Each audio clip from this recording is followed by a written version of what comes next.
Queridos irmãos, queridas irmãs, então, esse vídeo agora é de número 264. Acontece que eu fiz uma confusão danada aqui, porque a cabeça são muitas informações ao mesmo tempo, então eu fico, né? Então, no lugar do número 261, tinha que ser o número 263. E eu dei um branco, né? Por causa de muitas informações, eu anunciei o vídeo primeiro 262, né? Depois tinha que ser 263, eu pus 261. Mas tudo bem. Então, no lugar 261 é 263, né? Esse último que nós postou agora. E agora, o que nós vamos gravar agora é 264, né? São coisinhas, detalhezinho, muito insignificante, né? Então, do charlatanismo e do embuste, médios interesseiros. Então, como nós, assim, superficialmente, no vídeo anterior, nós procuramos esclarecer um pouquinho a respeito de casas espíritas não sérias, né? Mas muito superficial, porque não há como, são tantos os detalhes que só mesmo assim, se parássemos e abordássemos só o tema casa séria e casa meia boca, aí sim, posso dizer para você que temos condições de gravar uns 100 vídeos só a respeito desse tema. Mas, como aqui são temas diversos, né, do charlatanismo, do embuste, médios interesseiros, fraude espírita, então olha para você ver, é muita coisa. Mas agora nós vamos dar sequência no vídeo de número 262, onde na questão 310, Kardec começou da seguinte forma: dir-se-á, talvez, que um médium que consagra todo o seu tempo ao público, no interesse da causa, não o pode fazer de graça. Então, existe esse ditado aqui na Terra, que aquele que consagra, né? Aquele trabalhador, aquele médium que consagra todo o teu tempo, né? Na casa espírita, em prol da doutrina dos espíritos, ele tem que ser remunerado, né? Tem que ser remunerado pela doutrina dos espíritos, porque ele consagra o teu tempo todo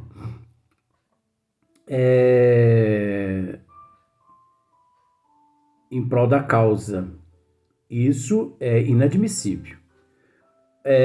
Aqui, isso é sequência do vídeo 262.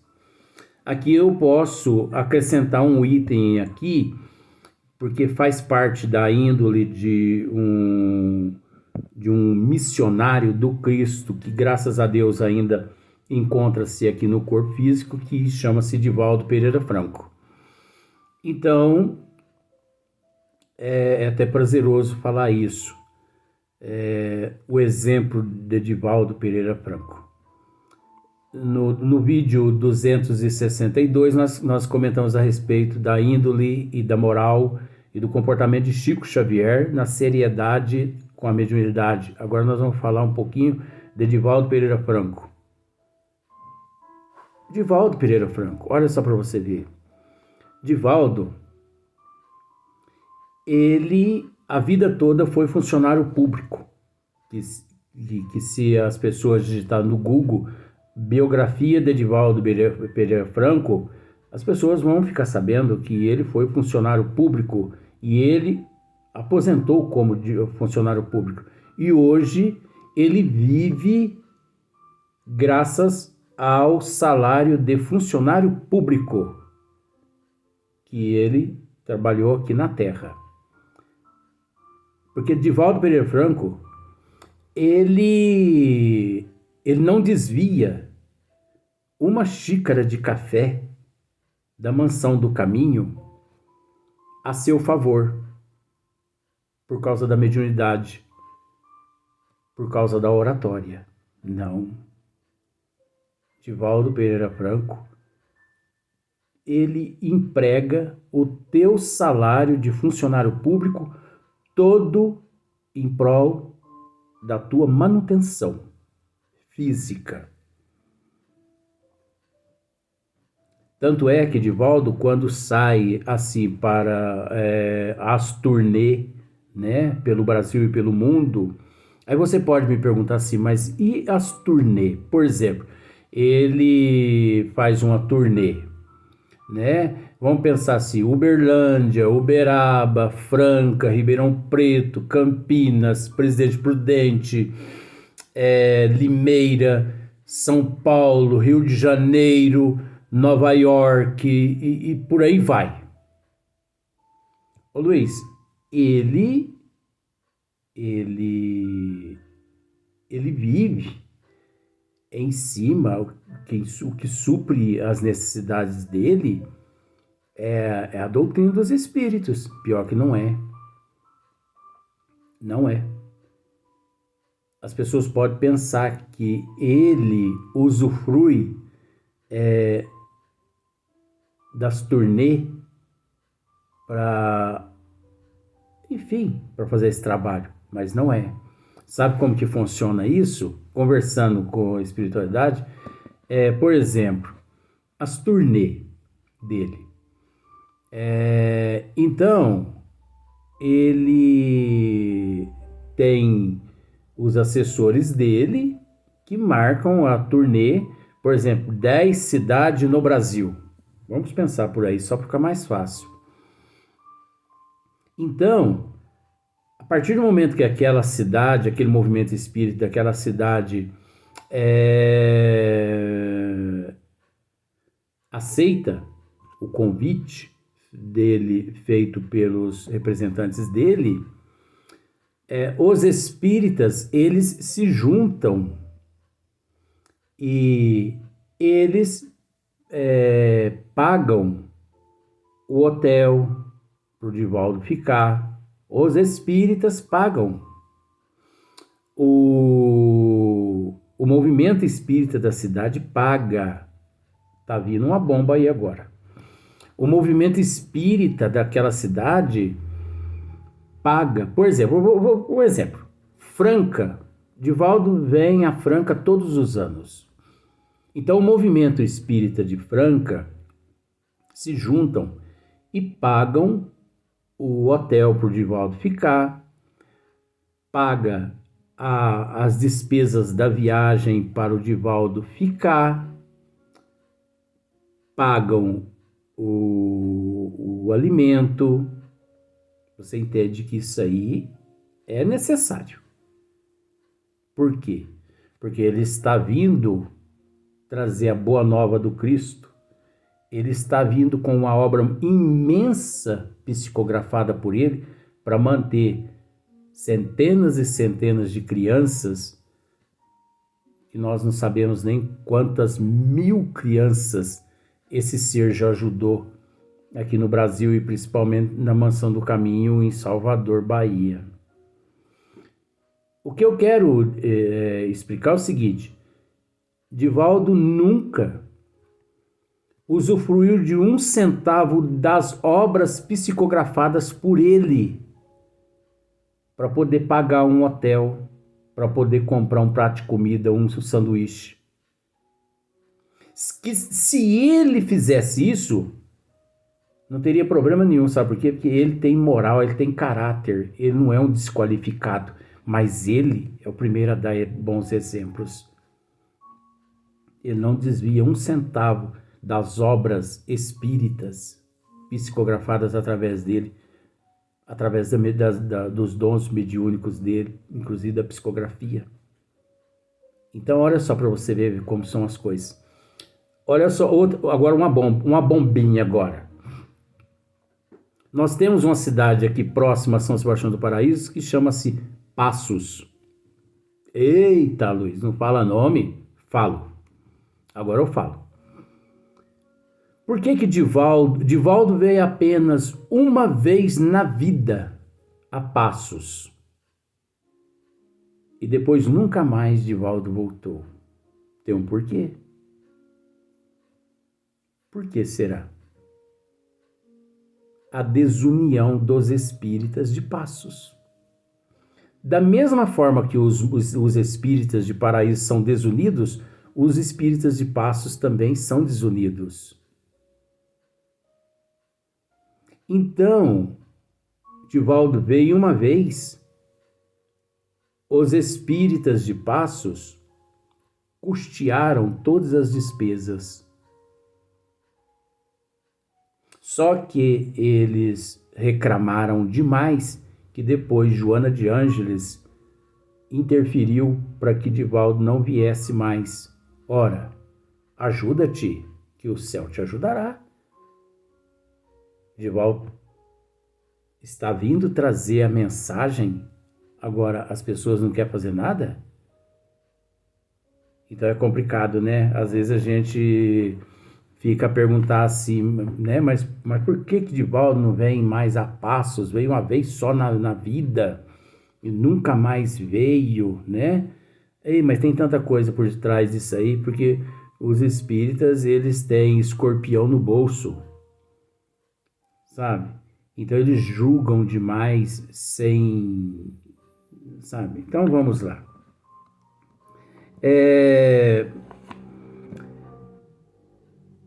Dir-se-á, talvez, que um médium que consagra todo o seu tempo ao público, no interesse da causa, não o pode fazer de graça, porque tem que viver, né? Esse é a desculpa das pessoas. Mas é no interesse da causa ou no seu próprio interesse? É no interesse da causa ou no seu próprio? Que ele o emprega. Ele o emprega no interesse da causa ou no interesse dele próprio? Porque é preciso fazer uma separação aí. Você entendeu? Porque nós temos que entender que existe instituições espíritas grandes que, de acordo com a lei aqui da Terra,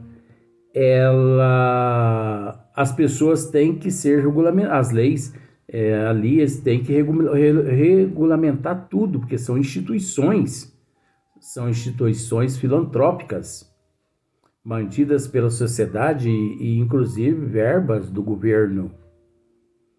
Então tem instituições que eles têm que prestar conta ao governo todo ano, o que entrou e o que saiu, porque querendo ou não, aquela instituição, ela automaticamente ela é tida como uma mini empresa. Então, é natural que ali tem que contratar uma faxineira, tem que contratar um zelador. Enfim, tem muitas pessoas ali que são contratadas, né, de acordo com a justiça, tem carteira assinada e tudo mais. Mas na questão de médium, é preciso a pessoa analisar. Então, olha só, porque tem que viver, mas é no interesse da causa ou no seu próprio que ele o emprega. Não será antes, porque vê nisso um ofício lucrativo? Não será antes, porque vê nisso um interesse, um ofício lucrativo? Porque quase sempre é assim, né? Ele vê ali um ofício lucrativo. Então, ele busca e se torna um empregado daquela instituição e ele passa a ser remunerado pela casa espírita, pela instituição espírita. E então ali ele trabalha a semana toda na casa espírita, onde a casa espírita o remunera todo mês. Eu mesmo conheço muitos médiuns no Brasil, só que eu não vou dizer nome, é lógico, por uma questão de ética. Eu conheço muitos médiuns no Brasil que a instituição espírita a qual eles nelas trabalham, né, pagam eles pelo trabalho que eles realizam na instituição. Aí é onde nós fazemos a pergunta. Divaldo Pereira Franco nunca foi, isso não é nem pergunta, né?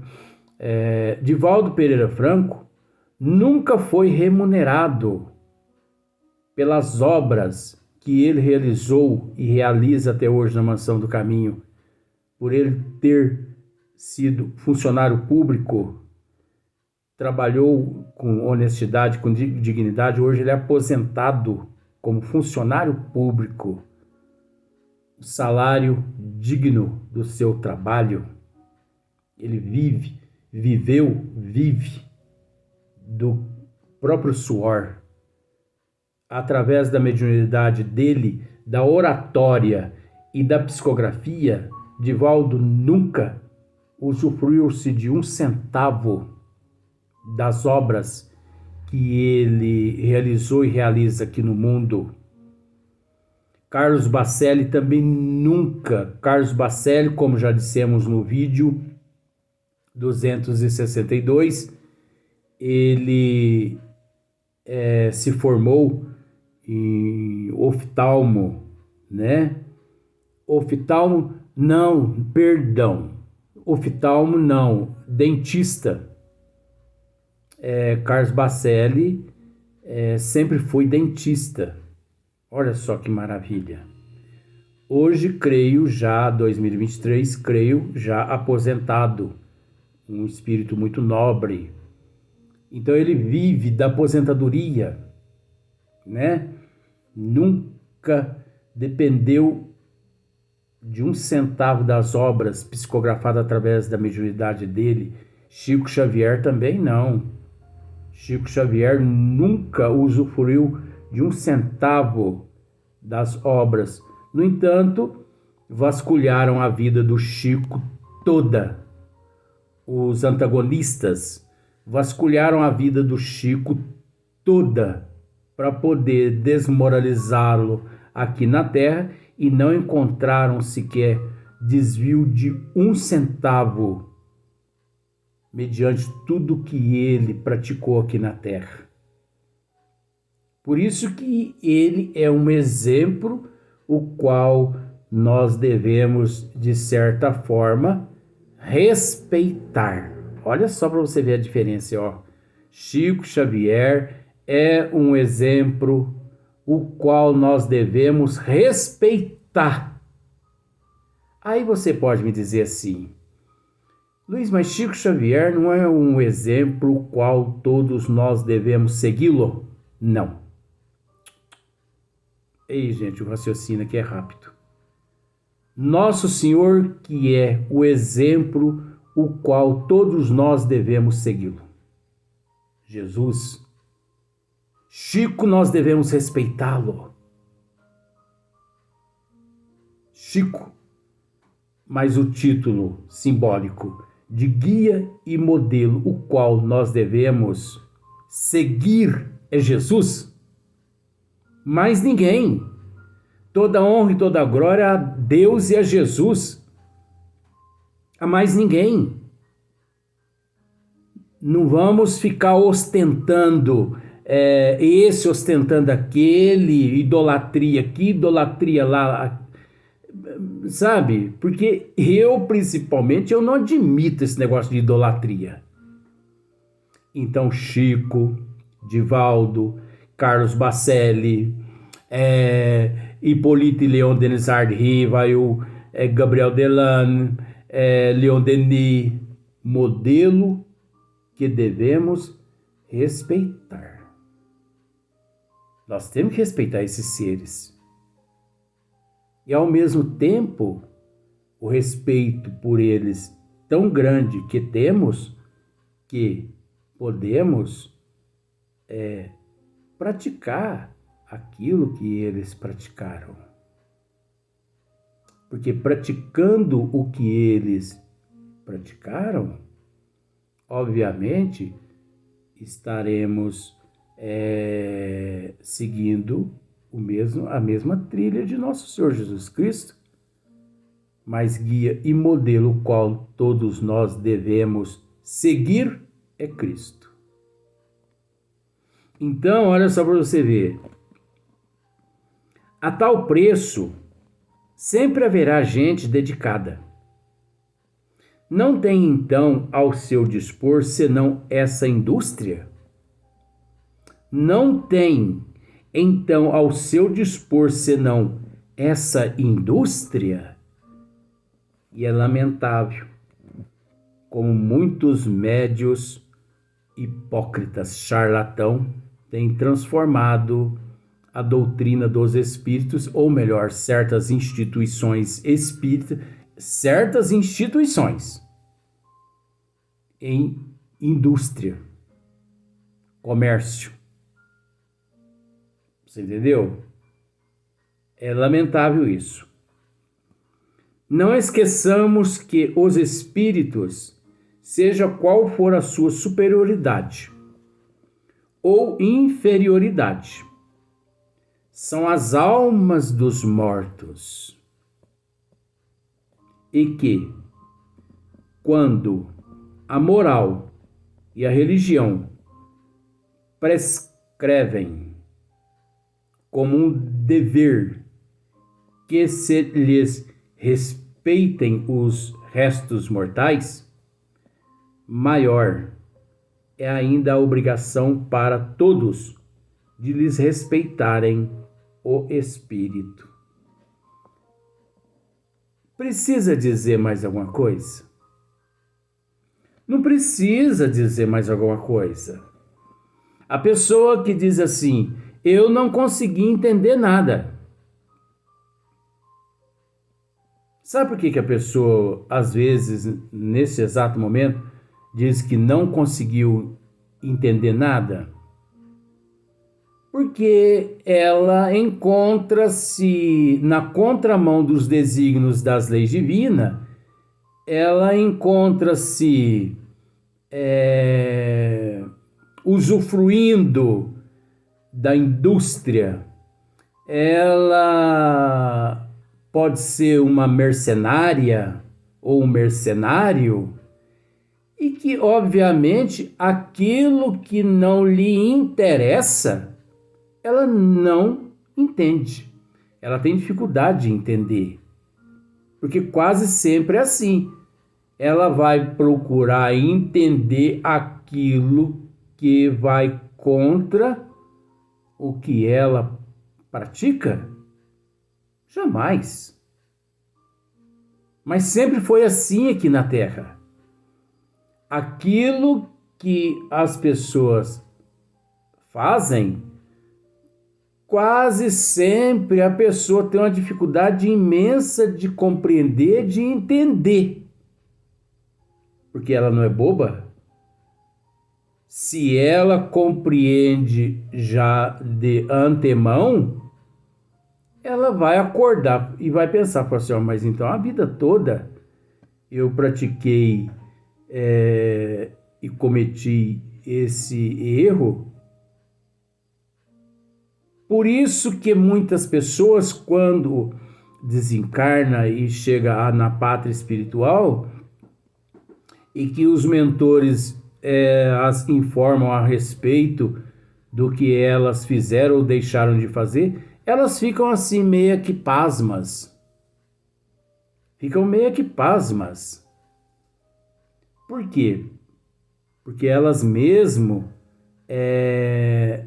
de certa forma, não quiseram acordar aqui na Terra.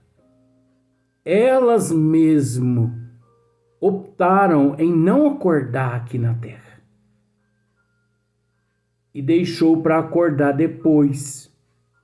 Aí vem a frustração, vem a decepção e por aí em diante. No próximo vídeo, nós vamos continuar o mesmo assunto.